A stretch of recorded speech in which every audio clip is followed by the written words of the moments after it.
Hi or welcome back.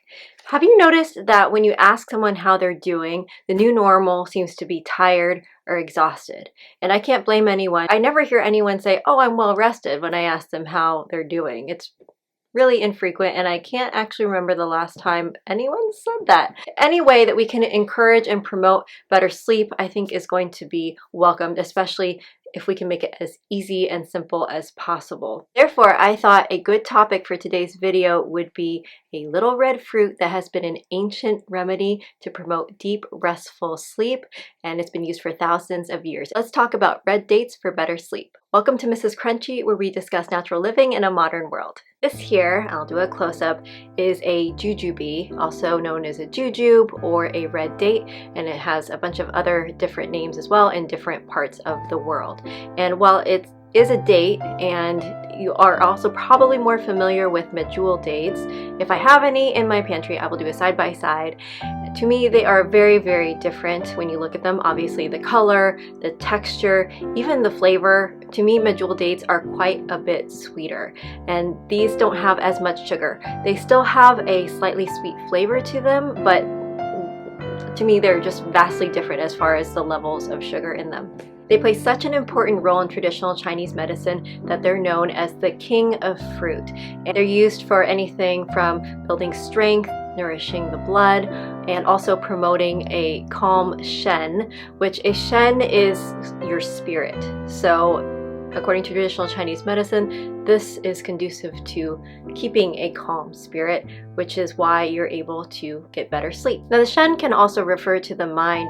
So they say that when your shen is disturbed, this can manifest in things like palpitations, anxiety, or insomnia. So red dates are known as the anchor for a disturbed shen. Now, red dates aren't going to knock you out like a sleeping pill. They're going to have a much, much more subtle effect. And this, for me, really appeals to me because I am currently breastfeeding our daughter. So personally, I would like to stay away from anything that's going to make me super drowsy. They contain a couple things which explain why they can be calming for your nervous system. So the first one are called saponins, and these help to switch your nervous system from that fight or flight mode into more of a rest and digest setting. The second thing that red dates contain are flavonoids, and these help to protect your cells from oxidative stress. And it can even be beneficial to help prevent things like Alzheimer's later on in life, or so they say anyway. And they're purported to help lower overall anxiety levels that might otherwise keep you awake. So it's less about forcing sleep, but it's more about creating an environment that is conducive to sleep. A short but not exhaustive list of people who should definitely carefully consider before adding red dates to their diet are people who are sensitive to blood sugar. Now, as I mentioned before, these dates do have a sweetness to them, and so they could have an adverse effect on people who are diabetic, for example. Now, there are some people who believe that these dates can actually lower blood sugar due to their high concentrations in vitamin A, but again, that's something that you would have to work out with you and your doctor. The other group of people who might want to be cautious about consuming red dates are people who are prone to internal heat.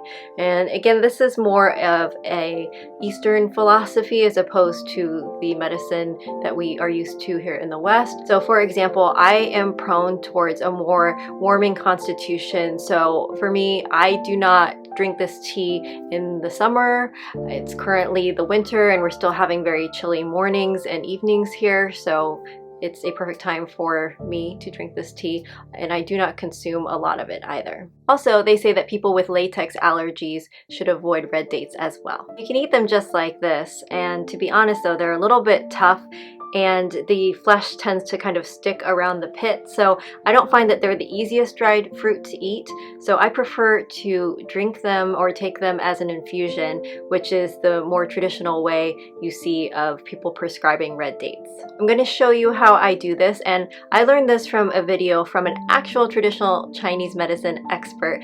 I believe her name is Shirley, and I'll link the video below because I really do like her video, so you should check her out. What I like about one of her versions is that she showed a method for storing it as a paste in the fridge, so you could just take a little bit out as you need it, as long as you use it up, I think within a couple days.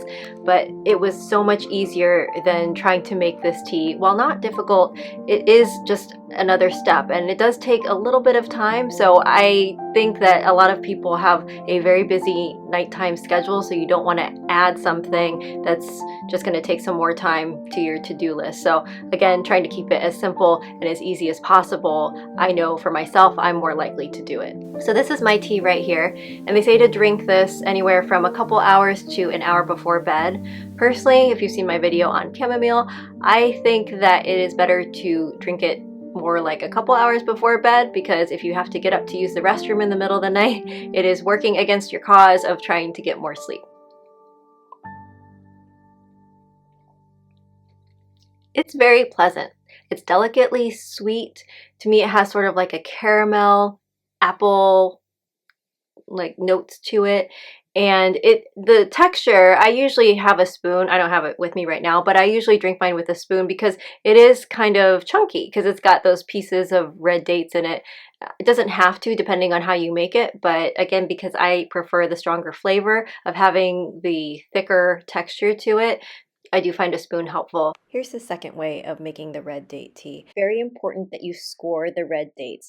Do not just put them in the water, because otherwise they will not impart much flavor. I learned this the hard way, and I made that mistake the first couple of times I did this. I was like, why doesn't it really taste like anything? So make sure that you score them, and I just use a really sharp knife, but I've seen some people use very sharp kitchen shears as well. As far as whether or not to remove the pits, it just depends on how much heat you want to add to this. So because I tend to have an already warm constitution, I took some of the pits out, and honestly the ones that were just too hard to remove, because I found that the flesh kind of stuck to the pits for some of them, I just left them in.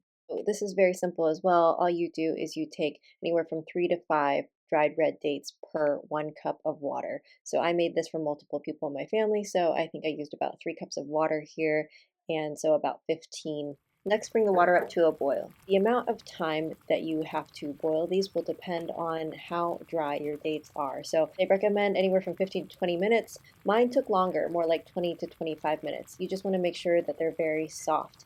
Now, a lot of recipes that I see, they pass them through some sort of sieve. Maybe mine was too fine, but I tried this and it just doesn't really go through, and I'm just not that patient.